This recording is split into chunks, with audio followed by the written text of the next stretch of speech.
Welcome to X Crimes, a special deep dive where we pull back the curtain on a story that, well, from the outside, it looked like a modern-day fairy tale playing out on social media. It really did.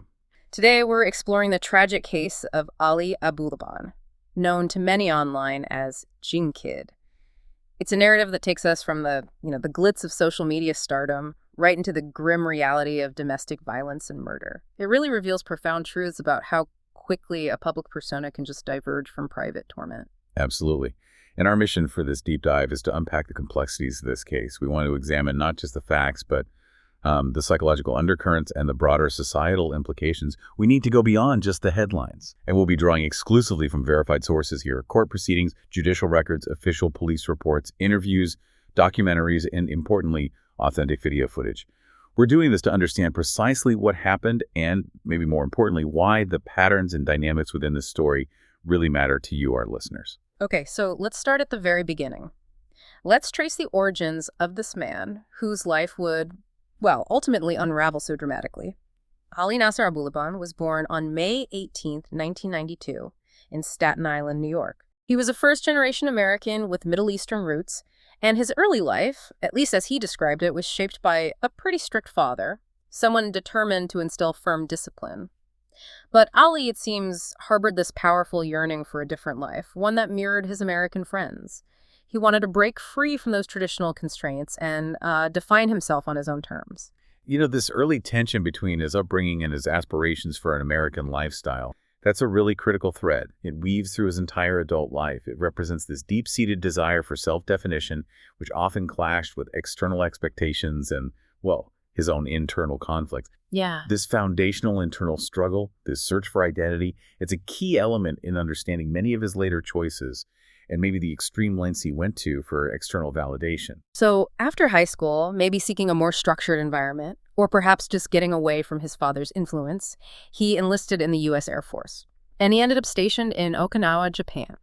That move marked a pretty significant physical and psychological distance from his family and his past. And it was there, in Okinawa, in 2014, that Ali's path crossed with Anna Marie Quito Macedonia.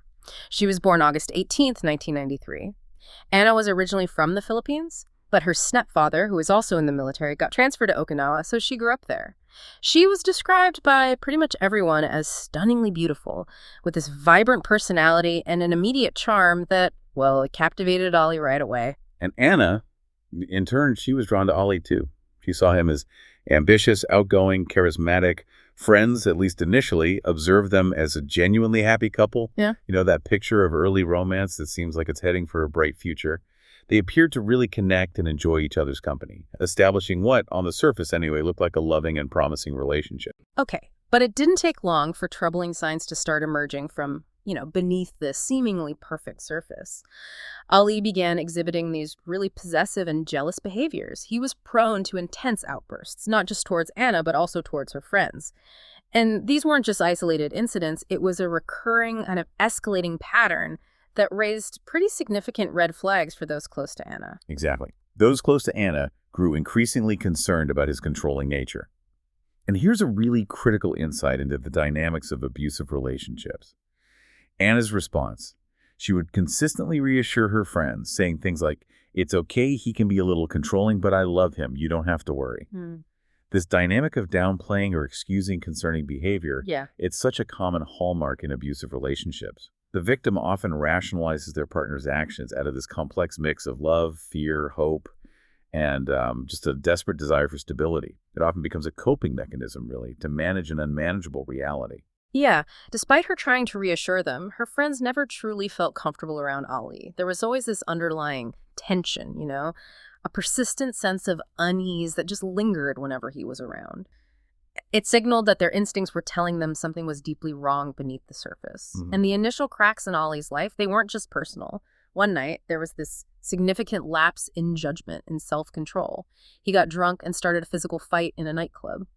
This incident was serious enough that it severely impacted his military career, a clear early indicator of his, well, escalating instability. Yeah, and in 2015, as a direct consequence of that fight, the Air Force removed him from Okinawa. They reassigned him to a guest job back in the United States, in Bristow, Virginia. This marked a really profound disruption, both personally and professionally. It was a forced geographical shift, an occupational shift that likely contributed to his growing instability and that sense of sort of unrootedness. It's a clear turning point, really. A departure from a path of military discipline towards one of personal unraveling. So before he headed back to the States, Ali spent some time in the Philippines with Anna, who had actually already left Okinawa with her family. And soon after that visit, Anna discovered she was pregnant. This new development, it undoubtedly added a huge layer of complexity and responsibility to their already troubled relationship. It kind of bound them together even as their issues were just festering. Right. And the process to bring Anna legally to the United States, it was long, it was arduous, but she eventually joined him in Virginia when their daughter Amira was about 9 months old. They formalized their union with a civil wedding in January 2017. So this sequence of events, pregnancy, immigration, marriage, it reflects this trajectory towards a more formalized family life, even while the underlying relationship problems and all these behavioral patterns just persisted. They were unaddressed and they were intensifying. Okay, so around this time, Ali started exploring online platforms, things like YouTube and Instagram, using the name Jinkid. He was clearly experimenting, right? Searching for an outlet for his personality, a stage for his aspirations. But it was a brand new app that really captivated him, TikTok. He was fascinated by the short, fast-paced videos, and very quickly, it became his all-consuming obsession. On this platform, it offered that immediate feedback loop of attention and validation that Ali seemed to crave more than anything else. It provided him with this powerful sense of significance, of connection that maybe he felt was missing in other more genuine areas of his life. Yeah. It was, in many ways, a perfect storm for someone desperate for that external affirmation. Yeah. It created this highly addictive cycle of seeking approval. And his talent for impressions, particularly of movie and video game characters, it quickly drew significant attention. One particular clip where he mimicked a character from Skyrim, it just went explosively viral. His popularity skyrocketed. He'd found his niche, and the digital world responded with this overwhelming praise, rapidly fueling his ego and reinforcing his desire for more and more attention. So as his audience grew exponentially, Ali began sharing more and more of his personal life online. He started showcasing what appeared to be these glamorous moments with Anna. Their social media portrayed this life of beauty, money, luxury, perfect from the outside. A carefully constructed illusion for public consumption. But here's where that stark contrast emerges, right? This carefully curated online image, it contrasted so sharply with Anna's growing isolation in her private life. Her friends observed her slowly drifting away from her social circle. Yeah, and that's a common and insidious tactic in abusive relationships, isn't it? The abuser seeks to cut off their victim support network. The more Ali shone online, the more Anna seemed to recede offline. Her personal world was shrinking. And this wasn't just a social inconvenience for Anna. It was a deliberate, insidious erosion of her entire support system. It made her increasingly dependent, increasingly vulnerable. Meanwhile, Ali's videos continued to gain traction, further solidifying his digital celebrity status. His favorite film was Scarface, starring Al Pacino, and he often imitated the violent persona of Tony Montana. He would later describe earning that coveted blue verification check on Instagram as one of the biggest highlights of his life. A small badge to most, but for him, it was this powerful, tangible symbol of status and recognition. It just reinforced his craving for external validation. And with fame, inevitably came money. Brands started paying him, and handsomely, to promote their products. This further inflated his sense of importance. As Ali's star rose, Anna's online presence also grew. She posted beautiful photos, appeared in many of his TikTok videos. She was undeniably stunning, and attention came naturally to her. But this raises a really important question for us. What was Anna's actual experience of this shared fame? Unlike Ali, she wasn't actively chasing celebrity or building a brand. She spent most of her time raising their daughter, while Ali was just completely consumed by his career. The profound imbalance in their engagement with and motivation for fame is stark. It highlights their diverging priorities and, the true nature of their partnership. And Anna sometimes confided in friends, expressing this deep sense of loneliness. She felt like there was no one truly there for her. Her entire world revolved around Ali and his family. Her own relatives were far away in the Philippines. Her closest friends lived at a distance. Yeah, that creates an emotional echo chamber where Ali's perspective just dominates and her own emotional needs are often unmet or just dismissed. Exactly. And meanwhile, Ali grew increasingly jealous even when Anna simply spoke on the phone with her friends. Right. This possessiveness wasn't an isolated incident. It was a consistent, escalating pattern. It reveals his deep-seated need for control and his inability to tolerate any perceived threat to his absolute ownership of Anna's attention or affection. This pattern is a classic red flag for coercive control, where the abuser attempts to dominate every single aspect of their victim's life. So, in a bid for more connection, more support, one of Anna's friends invited her to visit in San Diego. With Ollie's, let's say, reluctant permission, Anna went and reportedly had a wonderful time. When she returned, maybe emboldened by this brief taste of independence, she bravely told him, "Look, I've stayed in Virginia for you, supporting your career. Now I'd like to move to San Diego so I can finally be near my friends." It was a plea for her own well-being, right? A desire to regain some semblance of a social life, some independence. Yeah. Ali considered her request, but it seems primarily through the lens of his own self-interest. He saw a potential benefit for his own career. Moving to San Diego, close to LA, could connect him with other influencers, further his aspirations for stardom. He agreed, but it seems his agreement was more about his own potential gain than about Anna's happiness or her emotional needs. Which really reveals that calculating self-centeredness underlying his decisions. Definitely.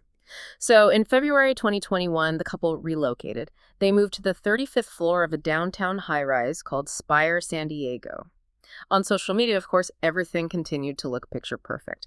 They posted videos and photos of their glamorous life, including one TikTok titled, "When Your Relationship Has No Drama," where they danced together, smiling. Yeah, that public performance, meticulously crafted. It's such a stark and chilling contrast to the reality unfolding behind closed doors. Because behind that carefully constructed social media facade, the reality quickly crumbled.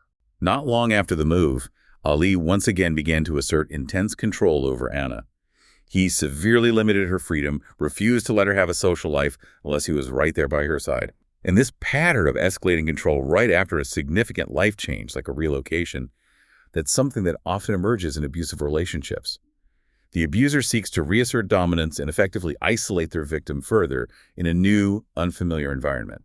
And alongside his TikTok stuff, Ali also started performing stand-up comedy, continuing his relentless chase for a career in show business. The spotlight, it seemed, was his ultimate addiction. Right, and as Ali's online world exploded, we see this dramatic, disturbing shift in his persona, fueled by the relentless glare of the spotlight.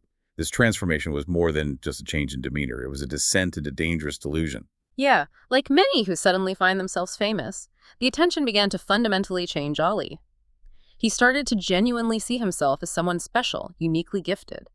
And this belief was fueled relentlessly by comments on his videos praising him, suggesting he become a professional actor. That digital echo chamber powerfully reinforced his burgeoning narcissism, his grandiosity. And this leads to a crucial and disturbing insight. Ali slowly but surely convinced himself he was destined for the role of Tony Montana in a Scarface remake. Some even said he started to truly believe he was Tony Montana, completely blurring the lines between his online persona, his aspirational character, and his actual reality.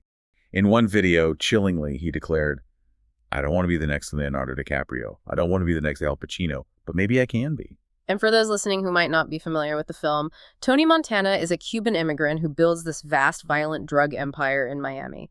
He grows increasingly paranoid, fueled by cocaine, which ultimately leads to his catastrophic downfall. And Ali's own life, tragically, began to mirror that dark trajectory. It's like a disturbing, self-fulfilling prophecy. And fueling these delusions, Ali started using cocaine heavily. He truly believed he was famous and untouchable. People close to him reported that wherever he went, he would openly boast, "Do you know who I am? I'm Jin Kid. I'm famous and I can do whatever I want." Yeah, he even sent voice messages to friends and followers proclaiming things like, "I'm a god, I'm sexy, I'm an internet celebrity." The grandiosity wasn't just undeniable, it was reaching dangerous levels. And this extreme level of grandiosity, the self-aggrandizement, especially when you couple it with heavy substance abuse, it can create this perilous detachment from reality, an inflated sense of entitlement. Absolutely. It forms a vicious cycle where the drugs fuel the delusion, and the delusion in turn seems to justify the drug use and increasingly reckless, dangerous behavior. This combination proved to be utterly toxic for Ali and, well, everyone around him. He carried large amounts of drugs with him everywhere, sometimes even using them during live streams, completely unconcerned about public perception or, legal consequences. In one particularly disturbing live stream, as he consumed cocaine right there on camera, Anna's voice could be heard desperately trying to stop him. He appeared utterly oblivious to the gravity of the situation, completely lost in his own self-important world and the high. So while Ali was adored by his online followers, Anna was cherished by her real-life friends, something Ali never truly had in the same genuine, unconditional way. And the more he saw Anna enjoying herself with others, the more his jealousy intensified. He viewed her friendships, her life outside of him, as a personal affront, a threat to his control. And Anna's natural beauty also attracted attention, online and offline, which Ali found completely unacceptable. In his increasingly distorted mind, Anna wasn't supposed to have a life of her own or, any independent existence. Right. Her sole purpose, he believes, was simply to hold the camera and film him, reducing her to a mere prop in his personal narrative. It reveals this chilling and deeply ingrained objectification. And this mindset, according to sources, was deeply rooted in beliefs instilled in him since childhood. Things like, a woman exists to serve her husband, and the world revolves around the man. And in Ali's increasingly narcissistic view, the world revolved around him specifically. Anna was merely an extension of that world, existing solely to cater to his needs and desires. During some of their escalating fights, when Ali really crossed the line, Anna would occasionally leave the apartment, just try to calm down, find a moment of peace. But when she returned, Ali often recorded her on video, immediately accusing her of seeing another man. In these recordings, he attempted to humiliate her, cruelly reminding her that he had brought her from the Philippines to the United States, as if she belonged to him, as if their relationship was a transaction rather than a partnership built on mutual respect. And Anna knew, with terrifying clarity, that if she were ever deported, she would lose her daughter, Amira. This profound fear kept her trapped, kept her vulnerable. It was a powerful leverage point for Ali's control. So Anna tried desperately to separate from him as peacefully as possible, but she openly admitted she was terrified for her life. In a moment of just sheer desperation, she called her mother-in-law, seeking help. Ali, ever recording, captured the entire conversation, turning even a cry for help into content for his own purposes. That's unbelievable. And the mother-in-law, she appeared fully aware of Anna's fears and, significantly, of her son's escalating drug problem. The exchange was chilling, heartbreaking. "Why do you keep going back, Anna?" the mother-in-law asked, highlighting that cycle of abuse. And I replied, "What else can I do? If I report him, he'll go to prison. I'm trying to avoid that." Her mother-in-law urged, "If you're afraid for your life, you need to leave." Then, turning to Ali, she commanded, "Ali, go back home." This clearly shows his family wasn't oblivious to his destructive patterns and Anna's desperate situation. But Ali shouted response. Caught on tape, it was a chilling illustration of his possessiveness. "If any man touches Anna, I'll lose my mind." Yeah, that reveals the true extent of his perceived ownership and the profound threat he felt to his control, framing Anna as property whose loyalty and body were owed exclusively to him. So by July 2021, Ali's behavior had escalated even further. It reached a critical point. He threatened to kill Anna, threatened to kill himself, subjected her to relentless insults, and physically abused her. It was that classic, devastating cycle of control. First terrifying her with violence and threats, then overwhelming her with apologies and promises, trying to pull her back into his orbit. He kept a gun in the apartment, and sometimes, in this terrifying display of power, pulled it out right in front of their young daughter. It left Anna absolutely terrified for both their lives. Desperate, seeing no other option, she called the police. And true to form, Ali recorded the entire incident on video, showcasing his ongoing obsession with documenting his life, even when it exposed his darkest, most violent moments. When the officers arrived, Ali rushed to brush his teeth before answering the door. A small, calculated act of deception, aimed at hiding the alcohol on his breath amidst the chaos he had created.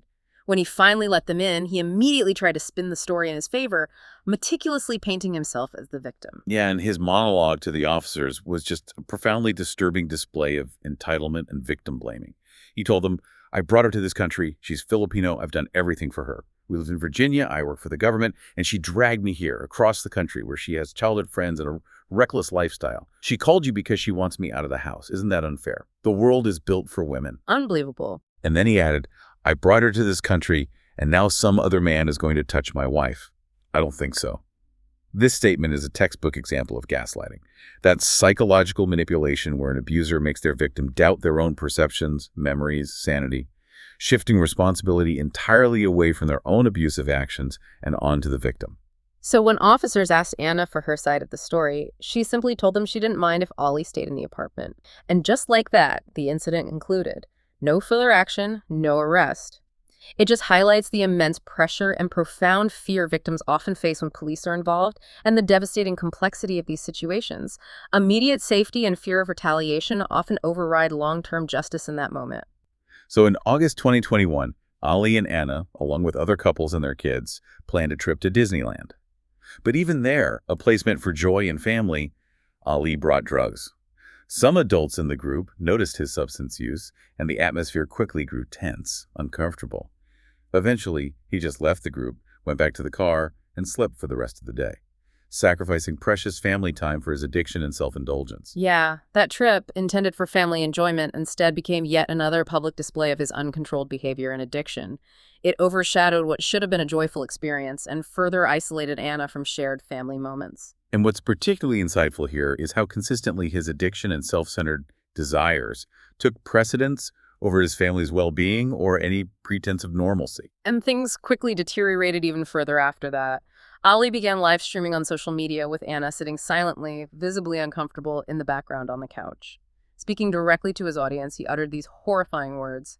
"Don't ever get married. You want to see what a bitch looks like? A whore. Here she is." Oh my goodness. And with that, he turned the camera directly toward Anna, publicly humiliating her to thousands of viewers. She sat perfectly still, silent, refusing to react. It's just a chilling picture of a woman enduring immense cruelty and psychological torment. So one morning, unable to bear it any longer, Anna called a friend and desperately asked if she could stay at her place. She arrived with her child, a small suitcase, and fresh bruises on her face. It was then, finally, that she confided the truth about her marriage. Ali had been physically and emotionally abusing her consistently since their years together in Virginia, a secret she had carried for far too long, weighed down by fear and shame. And that moment, it represents Anna's decisive, courageous step towards seeking safety, breaking the silence around the profound abuse she had endured for years. It's a critical turning point, demonstrating immense strength in confronting her reality and actively seeking refuge and support from her friends, finally putting her own safety and well-being first. And not long after this confession, Anna discovered Ali was cheating on her. The other woman herself confirmed it. And, to add insult to injury, it had happened inside their own home, in their shared space. Initially, Ali denied it repeatedly, once again attempting to gaslight Anna, make her question herself and her own reality. Of course. But when the truth could no longer be hidden, he admitted not only to that affair, but to many others. Cruelly telling Anna it was because she wasn't, in his words, fulfilling her marital duties, yet another instance of blaming the victim for his own transgressions and destructive choices. So by September 23, 2021, Anna had reached her absolute breaking point. She told Ali unequivocally their marriage was over, a definitive statement marking the end of her tolerance for his abuse, infidelity, and relentless control. This was her final, clear attempt to reclaim her autonomy. Right. And on October 6, 2021, Anna demanded that Ali leave the apartment so she could stay there safely with her daughter. He refused. Anna confronted him directly, articulating her pain and betrayal. "For so long you accused me of cheating, but in the end it was you. Even when you hit me, I still came back." She laid bare the hypocrisy and the suffering she had endured. And Ali's response. It was chillingly dismissive and revealing. This is what happens when you abandon your husband, when you don't respect him and you put your friends above him. That statement perfectly encapsulates his warped sense of entitlement and ownership, framing her attempt to leave as an act of disrespect and abandonment rather than a justified escape from abuse and violence. Following this, Anna left and decisively began the legal process of filing for divorce, cementing her decision to finally break free. Anna even posted a video on TikTok courageously revealing that Ali had cheated on her in their own home and that for 7 long years she had been trapped in an abusive marriage. Ali's carefully crafted image on social media, his very identity, began to publicly collapse, something he absolutely could not handle, as his self-worth was so deeply tied to his online persona. So furious, he called Anna, left her threatening voice messages, demanded she delete the video immediately. And tragically, Anna eventually gave in. She took the video down, which just demonstrates the immense power and fear Ali still exerted over her, even as she tried desperately to break free. It highlights the enduring nature of coercive control and the difficulty victims face in escaping it completely. The psychological hold was still profoundly strong. Throughout their separation, Anna made it unequivocally clear to Ali she was never coming back. But Ali, trapped in his delusions, refused to believe her. In his mind, she always would return, just like she had so many times before, convinced that his manipulative tactics would always prevail and that her words were merely temporary anger. And during his visits with their daughter, his abusive behavior continued unabated. He openly insulted Anna in front of the child, even struck her. While none of this behavior was new, it now lacked even the pretense of a functional marriage. He repeatedly threatened to kill her, and sometimes threatened to kill himself. Once, he even pretended to have broken his leg, hoping she might pity him, a desperate, emotionally manipulative attempt to draw her back into his orbit through guilt and false vulnerability. He bombarded Anna with furious messages filled with threats and vulgar insults. Her friends were absolutely terrified for her safety, especially knowing that Ali kept a gun readily accessible. But Anna, perhaps still holding on to a flicker of hope or denial, tried to reassure them, saying she didn't believe he would ever go that far. It was just a tragic misjudgment of his escalating rage and capacity for violence. Then, out of nowhere, in what seemed like a surprising act of goodwill, Ali told Anna he was moving into a hotel, and that she and their daughter could stay in the apartment. Up until then, Anna and Amira had been staying with a friend, seeking refuge. Grateful for some apparent peace and the chance to return to her home, she did so. Yeah, but that seemingly generous gesture, in hindsight, it feels less like goodwill and more like a calculated move within the cycle of abuse. A manipulation, or perhaps a love-bombing tactic designed to draw her back into his sphere of influence and control. Or at the very least, back into the apartment he believed was his to monitor. Right, that love bombing, harm you, overwhelm you with apologies and promises just to keep you from leaving, then the cycle starts again. Exactly. In this instance, it seems Ali deployed a version of this, offering a semblance of peace to set a deeper, more sinister trap. So a few days after Anna moved back into the apartment, on October 21st, 2021, she dropped her daughter off at school. While she was gone, Ali entered the apartment without permission, a clear act of violation. He threw things around, broke some items, left the place in complete disarray, a destructive act born of rage and a desire to assert dominance. But this wasn't merely a fit of rage. Here's a chilling revelation. He then meticulously installed a hidden app on his daughter's tablet, concealing it behind the bed so he could spy on the home remotely. The prosecution would later reveal his internet history, showing dozens of searches days earlier for ways to bug a home, including an article chillingly titled, "Husband Becomes a Stalker and Bugs His Ex-Wife's Bedroom." Wow, that's unequivocal premeditation, not a spur-of-the-moment decision. It indicated a chillingly deliberate plan to surveil and control Anna, laying the groundwork for what was to come. Absolutely. So when Anna returned, she found her apartment in disarray, filled with the evidence of Ali's destructive intrusion. Terrified her child would see the mess and be further traumatized, she begged a friend to pick Amira up from school.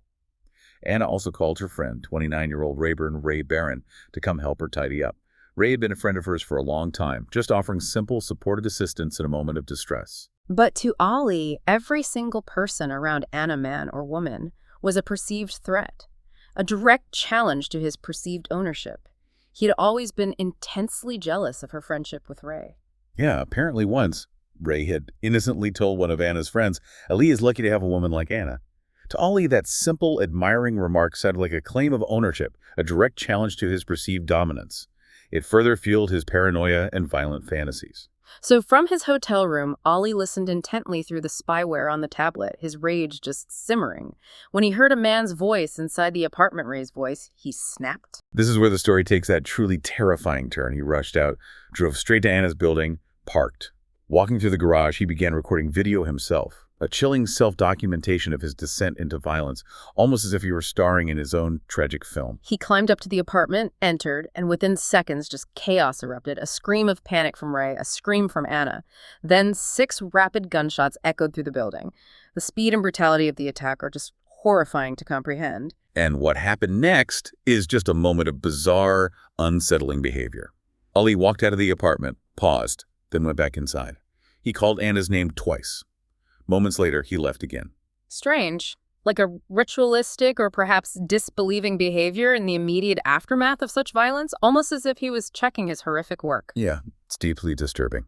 Then Ali dialed the police. "I came home and found my wife with a man on the couch, both dead," he falsely claimed, immediately attempting to manipulate the narrative and distance himself from the crime. Police officers on the line told him to stay at the scene. Instead, showing this blatant disregard for authority and a clear flight from accountability, he drove away with their daughter in the car. Meanwhile, the friend who had gone to pick up Anna's daughter from school saw that Ali had arrived there first. He took the child before she could.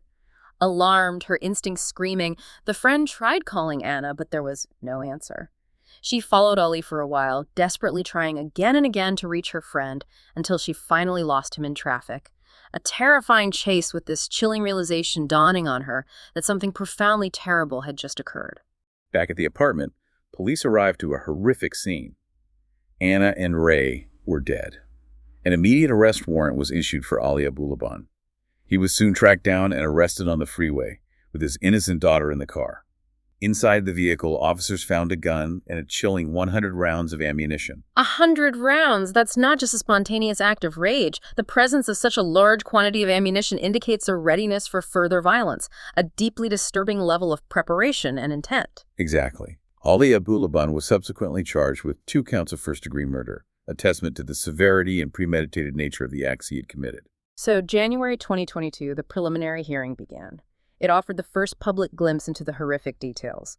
On the stand, a detective testified that based on social media activity, Anna's relationship with Ray had recently appeared to turn romantic.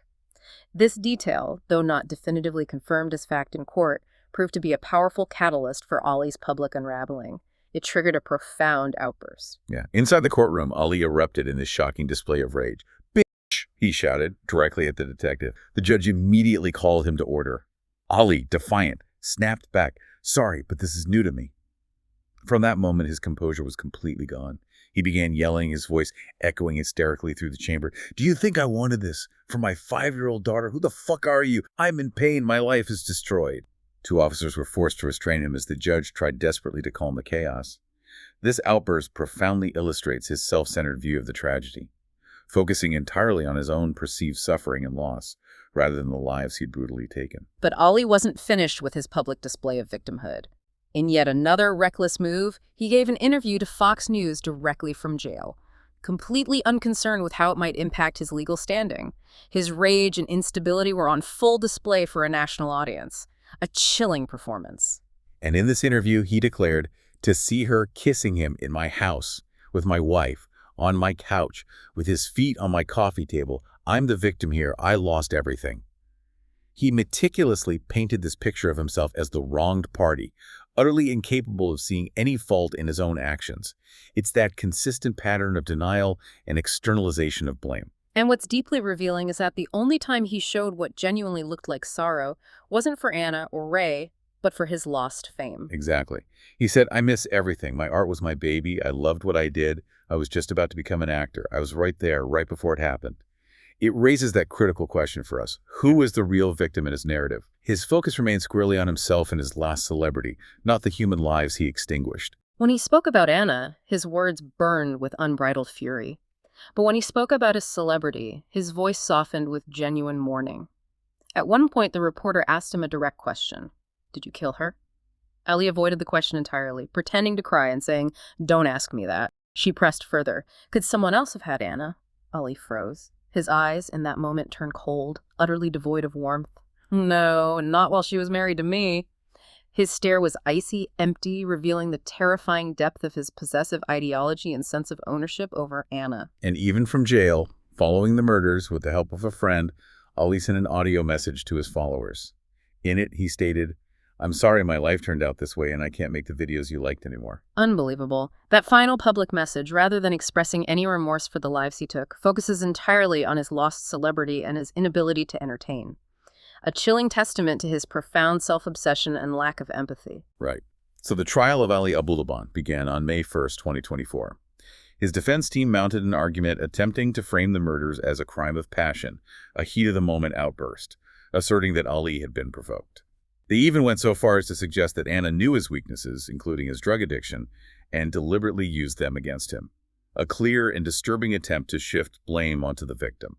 But the prosecution had this overwhelming mountain of evidence on their side. A digital fortress of undeniable facts. Videos Ali recorded himself, extensive audio recordings, surveillance footage from the apartment building, and even video captured by neighbors' doorbell cameras. Yeah, this overwhelming array of digital evidence painted a clear, unassailable picture of his actions and intentions.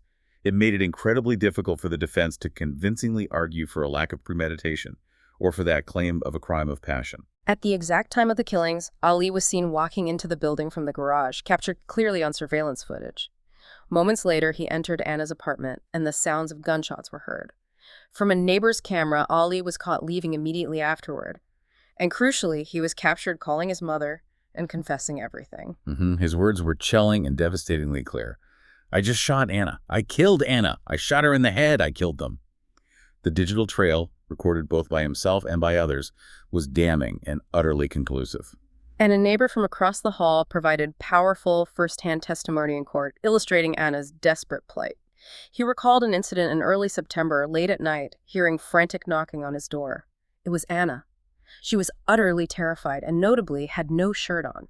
Behind her, in their doorway, stood little Amira, frightened and bewildered. It paints such a vivid and heartbreaking picture of Anna's fear and vulnerability during an earlier act of violence. Anna, desperate, asked for his phone to call the police, as Ali had taken hers. The neighbor, trying to help, offered her a shirt, but Anna refused, saying, I don't need a shirt, I already have one. She seemed to be in such a state of shock and distress that she believed she was still wearing her own shirt, not realizing she wasn't. She told him Ali had hit her, and she feared he would return.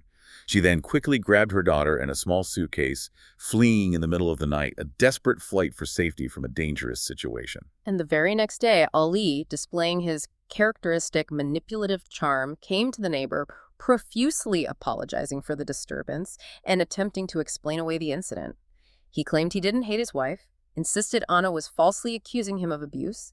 He even claimed he had pictures of her bruises but explained them away, saying they came from him pushing her and her face accidentally hitting the refrigerator.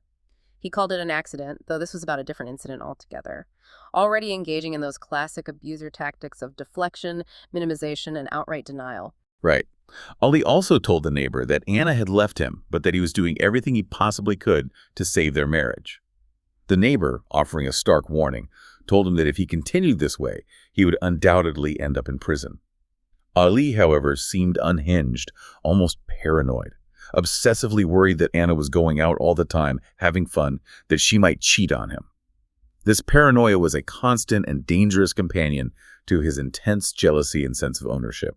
On September 17, Ali asked to come over to the neighbor's apartment. Once again, he spoke endlessly, obsessively about Anna, fixated on her every move and activity. He even asked the neighbor to watch her apartment and tell him if he saw anyone coming or going, effectively trying to turn his neighbor into an unwitting accomplice in his surveillance. He made odd comments about the neighbor's own wife, who was sitting on the couch talking with a friend. Ali looked at the neighbor and, unable to comprehend, said, I don't understand how you can stay so calm, how you can tolerate this. And the neighbor's response was insightful, revealing that stark difference in their understanding of relationships. If she's going to cheat, she'll cheat, but she won't do it in front of me. Ali looked genuinely shocked. He simply couldn't understand that kind of trust or autonomy in a relationship. He then asked for the neighbor's phone because Anna had blocked his number. He called her, and then, in an act of petty jealousy and control characteristic of his personality, immediately deleted her number from the neighbor's phone. Not long after, Ali invited the neighbor to his place, where he showed him his gun, almost as a casual display of power or maybe a veiled threat. On the day of the murders, in a chilling moment, the neighbor saw Ali in the elevator. Ali smiled. They exchanged a few words, as if nothing out of the ordinary had happened, highlighting Ali's disturbing ability to mask his true, violent intentions with a veneer of normalcy. So when Ali took the stand, his attorney questioned him directly. Ali spoke at length about the abuse he claimed to have suffered as a child, asserting his father was violent, both physically and psychologically, toward his mother and the children. He appeared to understand the destructive nature of abuse, but notably, only when he framed himself as the victim. It's a selective empathy that served his own self-pitying narrative. And when the conversation turned to Anna, Ali meticulously painted her as a woman who, after their move to San Diego, belittled him, ignored him, preferred to go out with friends instead of being with him. He insisted that he constantly recorded videos of their arguments not to control her, but as protection, in case she ever falsely accused him of something. This is such a common and manipulative tactic where abusers reframe their coercive, intrusive actions as defensive measures, completely distorting the reality of the power dynamic. Ali also claimed Anna would disappear for days with their daughter. When he called her, she bluntly told him to find another woman. He stated, I believe she was just angry and that things would get better. When she told me to go find someone else, I thought she only said it to hurt me. Yeah, this illustrates his complete and self-serving denial of the seriousness of their separation and Anna's clear desire to end the relationship. During one of those separations, Ollie said he met Ashley Sanchez, who introduced herself as Nikki. Anna had already left with their child and made it clear she didn't want him anymore. One day, Ollie ran into Ashley in the elevator, offered her drugs, which she accepted. They went to his apartment, drank, used substances, shared problems. According to him, Ashley suggested they have sex, and he agreed. She later told Anna about the encounter, showcasing Ollie's own blatant and hypocritical infidelity while simultaneously accusing Anna of similar behavior. Right. And on the very day of the murders, Ali testified that he tried to show Anna he still cared. That morning, he sent food and roses to the apartment. When the delivery arrived, he expected Anna to call him and say thank you, to validate his gesture. Instead, she simply texted, "Got the food, thanks." She didn't even mention the roses. Ali claimed that this omission drove him into a paranoid rage, especially under the influence of cocaine. In his deeply distorted mind, he had done something profoundly meaningful, something deserving significant recognition, and her failure to validate him was a profound slight, a spark to his volatile temper. So, consumed by this perceived disrespect, he went to the apartment. He knocked. No one answered. Using a spare key he still possessed, he let himself in. There, he saw his roses left on the counter, and on top of them, Anna had casually tossed a makeup bag. "I realized she didn't care about my flowers," he claimed. "She must have left in a hurry. I texted her asking where she was, and she told me she was home." Another perceived lie that further fueled his rage. Yeah, this perceived disrespect for his gesture, combined with Anna's simple text, it just set off his furious dissent. And as always, Ali was recording. In court, the audio from that day was played, a chilling testament to his hypocrisy and rage. On the tape, Ali, who had already admitted he'd been unfaithful to Anna multiple times, was heard yelling at her, repeatedly insulting her, and staggeringly accusing her of cheating on him. Unbelievable. According to Ali, it was that lie, her denial that she was home alone, that made him throw things around, break some items, and plant the spyware on his daughter's tablet.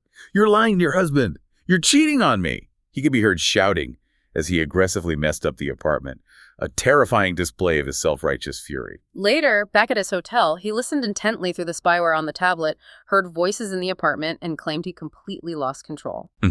He snorted a large amount of cocaine, grabbed his gun, and immediately drove back to Anna's building.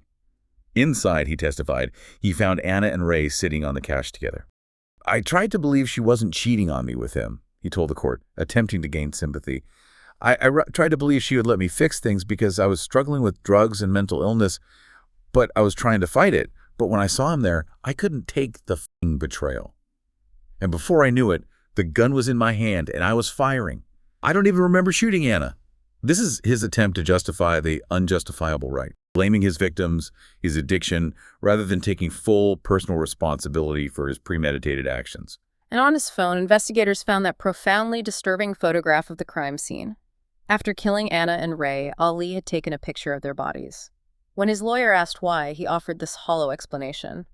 "I wasn't sure it was real. I wasn't thinking clearly." Another attempt to distance himself from the horror he had inflicted, to dehumanize his victims and minimize his culpability. Yeah. And after committing a double murder and calling his mother to confess, Ali calmly took the elevator to leave the building. And there, he ran into the very neighbor who would later testify in court. Ali smiled at him. They exchanged a few words, as if nothing whatsoever had happened, demonstrating that disturbing lack of empathy and chilling capacity for emotional detachment in the immediate aftermath of horrific violence. So during cross-examination, the prosecutor meticulously went straight for Ali's credibility, systematically dismantling his carefully constructed narrative of victimhood and self-pity. She presented a series of devastating photographs of Anna, taken on different dates, clearly showing her battered and bruised. Undeniable physical evidence of his long history of violence. "You were violent with Anna, and then you apologized, and she took you back," the prosecutor pressed, laying bare that cycle of abuse. Ali conceded, not right away, but yes. "Every time you were violent, and every time she accepted you back." "Yes. Until July, when Anna told you she no longer felt safe because of your violence." "Yes. And she told you to stay away." "Yes. But you didn't." "No." That pattern of violence and reconciliation was meticulously exposed, showing his consistent disregard for Anna's safety and boundaries, and his relentless pursuit of control. The prosecutor then raised another deeply unsettling issue, Ali's relationship with his own mother. Years earlier, Ollie's mother had left his father for another man. When Ollie found out, according to Anna, he struck his own mother. On the stand, Ollie vehemently denied it. "No, I didn't. Anna saw you," the prosecutor challenged. "No." Then the prosecutor delivered that cutting, powerful line. "I can't ask her because you killed her." Ollie snapped back. "That's unfair." Pressed further, he eventually admitted that he had shoved his mother, revealing another layer of his violent tendencies and his struggle with honesty and self-control. The prosecutor then skillfully shifted to the turning point Ollie himself had identified, the move to San Diego. "You testified that Anna's friends created tension between you, and you blamed them for her losing interest in you. What I said was that now she had a group supporting her emotionally, and I didn't. This demonstrates his tendency to externalize blame and his profound inability to foster genuine, supportive connections, always viewing external relationships as a threat to his dominance." The questioning then turned to Ollie's extensive relationships with other women. The prosecutor displayed photos and messages, irrefutable evidence showing him flirting and even sending Anna pictures of himself with other women, further highlighting his staggering hypocrisy. "It was acceptable for you to be with other women, but not for Anna." Ollie avoided a clear, direct answer, saying, "No, it wasn't, but you did." "Yes, because I didn't know where my relationship with Anna stood." "Still, it was acceptable for you, but not for Anna." Ali, trapped by his own double standards, stubbornly refused to give a clear answer. The prosecutor continued her relentless cross-examination. "At one point, a friend visited you, and the two of you browsed escort websites together." Ollie reluctantly admitted, "Yes, I thought about it." "So it was fine for you, but not for Anna." "We weren't together," Ollie protested. "Still, it was fine for you to hire escorts, but not for Anna." "I didn't go through with it," he insisted. Right. The prosecutor pressed him again and again, refusing to let him evade. He continued to avoid clear answers, but the evidence spoke loudly. His search history showed repeated visits to escort sites on different dates. Ollie finally, reluctantly conceded, "I was alone, I had needs," a self-serving justification for his own actions while denying Anna any similar autonomy. Ali seemed to acknowledge the separation only when it conveniently served his narrative, selectively hearing what he wanted. "In October, you knew Anna was not coming back," the prosecutor asserted. Ali, in denial, responded, "No. She told you in a message that nothing had changed." Ali: "She meant my behavior. She said nothing had changed in your relationship. She made it clear she wasn't coming back." Ali, still clinging to his delusion: "Even if she said that, Anna often said such things." "She told you she would file a restraining order against you." Ali scoffed. "Those are empty threats. And you told her not to because it would affect your access to the child." Ali: "Yes." This exchange perfectly illustrates his selective hearing, his refusal to accept Anna's agency, and his focus on his own perceived losses. Ali attempted to claim that planting spyware on his daughter's tablet had been a spur-of-the-moment, impulsive decision. But the prosecutor presented his internet history, showing that days earlier he had searched dozens of ways to bug the home. He had even meticulously read an article titled, "Husband Becomes a Stalker and Bugs His Ex-Wife's Bedroom." Right. "You need to understand, I was trying to find the truth," Ali said, attempting to justify his actions. "Yes, but you read the article," the prosecutor countered. "I wanted to see how he did it," Ali replied. This damning evidence unequivocally proved premeditation and deliberate planning, shattering his defense of impulsivity. The prosecutor then showed a photo of Anna's apartment after Ali had thrown things around and made that destructive mess. "I threw a pumpkin and some roses, big deal," Ali scoffed, minimizing his destructive actions and showing a profound lack of remorse for the damage and terror he inflicted. Yeah, throughout the entire trial, Ali remained combative, angry, and self-pitying, rarely showing any genuine remorse for his victims. The prosecutor then delivered a final, powerful challenge to Ali's worldview. "Anna had left you. You were separated. She had every right to see other men." Ali's response was immediate and defiant. "I disagree." And then, that chilling revelation from his search history. Days before the murders, Ali had been looking up disturbing content online, specifically dismembered bodies and garbage dumpsters. This speaks to a deeply disturbing mindset, far removed from any crime of passion. It suggests a darker, more calculated, and horrifying intent that points to a chilling level of depravity. So, on May 29, 2024, after hearing all the overwhelming evidence and powerful testimony, the jury reached its verdict. The decision was swift and unequivocal. Ali Abulaban was found guilty of first-degree murder on both counts. Justice, it seemed, was served, a clear condemnation of his actions. On the day his punishment was announced, Ali read a letter of apology to the families of the victims. He claimed he was remorseful, but once again he immediately blamed the drugs for his actions, not himself. He stubbornly insisted this was a crime of passion, not premeditated murder, and that the jury had judged him unfairly. A final, defiant act of self-pity and continued denial even in the face of absolute consequence. Yeah, and it's really worth listening to the powerful and incisive words of Judge Jeffrey Frazier before pronouncing the sentence. They offer profound insight into the court's perspective and the meticulous reasoning behind the verdict, he said. Reading Judge Frazier's words, slightly formalized but clear. First, we'll deal with a few preliminary issues. By law, the defendant is not entitled to probation. Even if he were, this court would not grant it. This court recognizes its discretion to consider whether a jury's verdict of first-degree murder could ever be reduced. I have that authority. I also have the authority to strike firearm enhancements, or to decide whether the sentences will run concurrently or consecutively. Let's be clear about why I'm imposing the sentence I am. I've watched this trial carefully. I do not take such decisions lightly. I deeply respect the role of the jury. Have I reduced first-degree murder to second before? Yes. I did so just 2 weeks ago. But I will not do it today. And here's why. The jurors heard all the evidence. They returned a verdict of first-degree murder, and it was the correct verdict.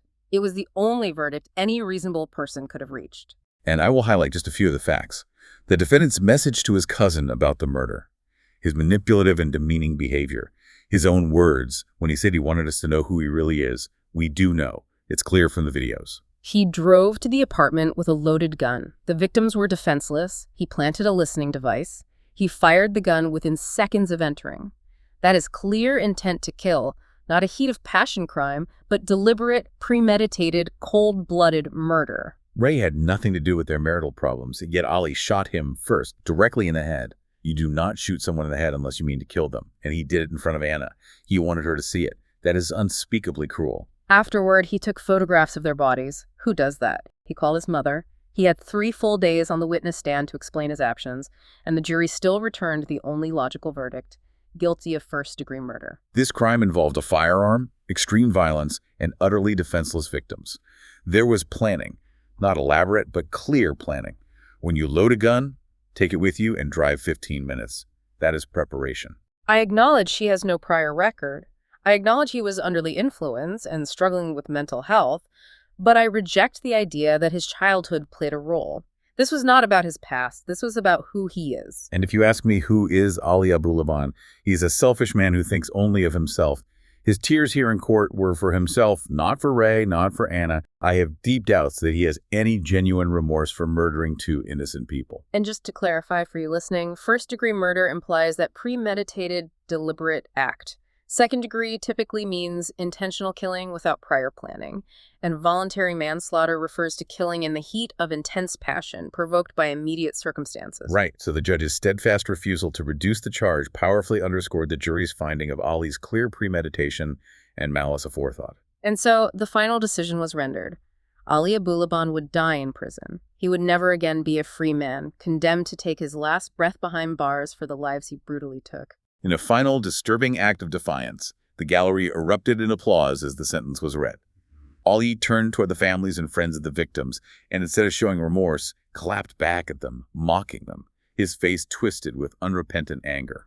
He even mouthed a profanity. Just chilling. A final act of contempt that solidified the judge's assessment of his profound lack of genuine remorse. The court sentenced him to 2 consecutive terms for the murders of 28-year-old Anna and 29-year-old Ray. 25 years to life, without the possibility of parole. A grim but profoundly just end to a horrific story of obsession and violence. And to this day, Anna's young daughter lives with Ali's family, bearing the silent, lifelong weight of this unspeakable tragedy, an innocent victim of her father's actions. Now, as we delve into the deeper complexities here, there are a few additional facts worth noting, painting a fuller picture of the intricate dynamics at play. It appears Anna had been married before Ali to a man named Sean Torres, also in the military. The specific circumstances of that marriage and their separation remain unknown despite thorough research. So there are some blanks in her personal history. Okay. And regarding her relationship with Ray Barron, the evidence presented suggests that it had recently become romantic. However, how long that relationship lasted is also unclear. Right. The full trial record hasn't been released publicly, and from what we can tell, those specific details are in sealed portions, making it difficult to fully assess the nature or timeline of that relationship. And Ali's defense, as we discussed, tried to reframe his love bombing as proof of genuine affection. Yeah, and just to reiterate for anyone unfamiliar, love bombing is that classic tactic of abusers. They harm you, and the moment you pull away, they overwhelm you with apologies, lavish promises, intense affection, relentless attention, purely to keep you from leaving. Once you are drawn back in, the insidious cycle of abuse invariably begins again. It's a manipulative strategy masquerading as sincere love and remorse. And in court, Ollie's team cunningly tried to recast Anna's response to that pattern as a push and pull dynamic, implying she was manipulating the relationship by alternating between distance and closeness. But it's so critical to understand that love bombing isn't a mutual game. It's a one-sided coercive strategy intentionally used by the abuser to maintain control. Anna's occasional concessions weren't a scheme or a manipulation. They were the entirely natural response of someone trapped in a devastating cycle of abuse and trauma bonding. Someone who deeply feared him and who desperately was looking for the safest possible way out of an impossible situation. Yeah, and the defense also attempted to twist Anna's cooperative actions, like allowing Ollie to see their child or having breakfast together, as calculated manipulation meant to confuse him. Exactly. But consider the impossible position many victims find themselves in. If she had cut off all contact entirely, wouldn't they have simply accused her of trying to alienate him from his child? It exemplifies the no-win situation that victims of domestic abuse often face, where every action can be twisted against them. Ollie claimed, right up to the end, that he was trying to repair the marriage, yet his actions consistently contradicted his words. He pursued other women, used heavy drugs, and crucially never sought any professional help, neither for his addiction nor for the mental health problems he so readily invoked as excuses. Right. Perhaps, in his profoundly narcissistic mind, sending roses was indeed an act of reconciliation, like tossing a bone and expecting eternal gratitude. Anna didn't validate that gesture. She didn't even say thank you for the flowers. In his deeply distorted worldview, that perceived slight was enough to ignite the entire chain of events that followed. It reveals the extreme fragility of his ego and the dangerous expectations he placed on Anna. Every single time Anna went back to him, the devastating pattern repeated: psychological, verbal, physical abuse. His own parents knew the situation. They were aware of the violence, yet they took no decisive action to intervene or protect Anna. Anna had told him clearly, repeatedly, the relationship was over. He chose to ignore it, dismissing it as a phase, a temporary setback. He even stated he needed to catch her in the act to move on. But by his own account, what he walked in on was two people simply sitting on a couch. No one was doing anything. No one was saying anything. They didn't even have time to react, and he executed them. From the moment he entered to the first gunshot, it was approximately a second and a half. Afterward, he was disturbingly calm enough to photograph their bodies and immediately send the image to his mother. This reveals a chilling, calculated brutality that defies any explanation of a crime of passion. Yeah, the stark truth is that Anna was not killed by a betrayed husband. She was killed by an obsessive, controlling pursuer who meticulously surveilled and hunted her. To this day, Ali seems utterly unable, or perhaps unwilling, to grasp the profound gravity of what he did. In his distorted story, he remains the victim of Anna's supposed infidelity and perceived abandonment. He steadfastly calls the verdict unfair and the sentence unjust. And this deep-seated lack of genuine remorse, in my view, makes him a profoundly dangerous individual, even behind bars, because he fundamentally does not comprehend the harm he inflicted or the moral weight of his actions. Absolutely. And on social media, a troubling phenomenon emerged. A portion of the audience took Ali's side, shockingly claiming Anna was unfaithful and therefore deserved what happened to her. It's crucial to state that there is no evidence to support that narrative of infidelity as a justification, and it represents a deeply troubling and dangerous viewpoint. And even if, for a moment, we were to entertain the idea of infidelity, Ali had absolutely no right to kill her or Ray. None. The fact that so many people align with that patriarchal logic should deeply alarm us. It reflects how profoundly certain attitudes about women and relationships remain embedded in society, often justifying violence based on archaic, dangerous, and misogynistic expectations. This is clearly a femicide, the killing of a woman because someone claimed ownership over her because of her gender and a perceived violation of his rights. Anna was not killed in a robbery or a random attack. She was killed for refusing to conform to imposed expectations and for asserting a right to autonomy. And for those who might object to the term femicide and argue, a woman is a human, call it homicide. All killings are homicides, yet precise language matters. We use specific terms. Patricide when a father is killed by a child, filicide when a child is killed by a parent. Likewise, when a woman is murdered specifically because she is treated as property, because she did not behave as a woman should according to patriarchal norms, that is femicide. It's a term that highlights the specific gender-based motivation behind the crime, distinguishing it from other forms of homicide. And this case also highlights the profound tragedy of Ray Barron. He, too, was victimized by the very same patriarchal logic. In Ali's eyes, Ray wasn't just a friend or a potential partner. He was, in Ali's twisted perception, a man who challenged Ali's dominance and ownership over the woman he believed belonged to him. That insidious sense of entitlement is the toxic foundation of a system that harms women. And it also drives men to violence, both as perpetrators and, tragically, as victims. Yeah. Understanding those deep-seated roots of entitlement and control is the critical first step toward dismantling them. Every life lost to such violence reminds us how much urgent work remains to be done. And we're not here to canonize victims or portray them as flawless. We're here to tell the unvarnished truth drawn from the sources. Victims can be imperfect, can make mistakes, can act out just like any human being. But none of that, absolutely nothing, justifies taking a life. To those who ask in every femicide, why didn't she leave? Anna did leave. And tragically, that is why she was killed. 6 days before her murder, she had a court date for divorce. The painful reality is that for Anna, there was no truly safe exit. And the prosecutor's poignant and powerful line during the trial, it sums it up with devastating clarity. Unfortunately, Anna isn't here for us to ask her. Her voice, her perspective, silenced forever by Ali's violence. So this deep dive into the tragic case of Ali Abulaban has taken us through the shocking trajectory of a life consumed by digital fame, unchecked ego, and that chilling, possessive sense of ownership. It's a story that compels us to look far beyond the polished surface of online personas and confront the devastating, brutal realities that can hide beneath, often in plain sight. Yeah, this case forces us to reflect deeply on the pervasive societal issues that still contribute to violence, particularly against women, and the insidious ways in which entitlement and control can escalate with catastrophic, irreversible consequences. It reminds us of the critical importance of understanding abuse dynamics, recognizing the often subtle red flags, and challenging victim-blaming narratives, whether they appear online or tragically in our own communities. Thank you for joining us on this vital deep dive.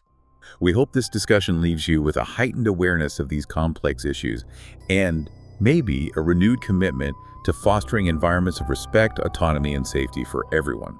We'll be back soon with another deep dive. Thanks for tuning in.